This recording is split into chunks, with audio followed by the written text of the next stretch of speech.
A Câmara de Vereadores de Caxias do Sul realizou na manhã desta quarta-feira a entrega do Prêmio Caxias, a honraria reconhecida a cidadãos que se destacam pelos serviços prestados à comunidade.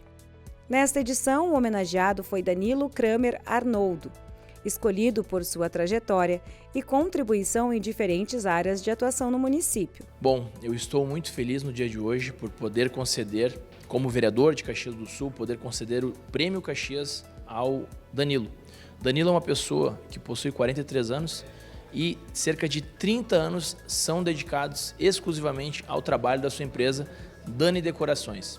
Deixou de festas com os amigos, deixou de momentos de descanso para conseguir construir esse legado com a sua empresa. E ele contribui significativamente com a cidade de Caxias do Sul.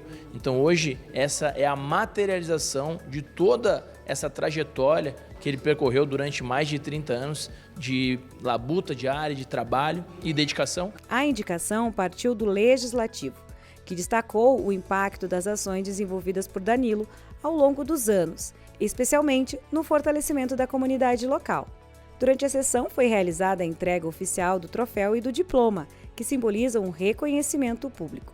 Olha, é um momento assim que eu não esperava receber, tá? Porque aqueles que já me conhecem sabem que eu sou uma pessoa simples, discreta e que vivo no anonimato, simplesmente tentando fazer o meu melhor naquilo que eu gosto de fazer, no meu trabalho, sem buscar os holofotes.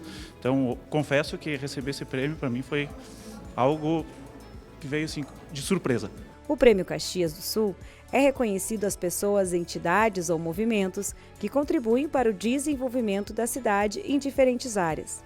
A cerimônia reuniu autoridades, convidados e familiares em um momento de valorização da trajetória, que ajudam a construir a história de Caxias do Sul.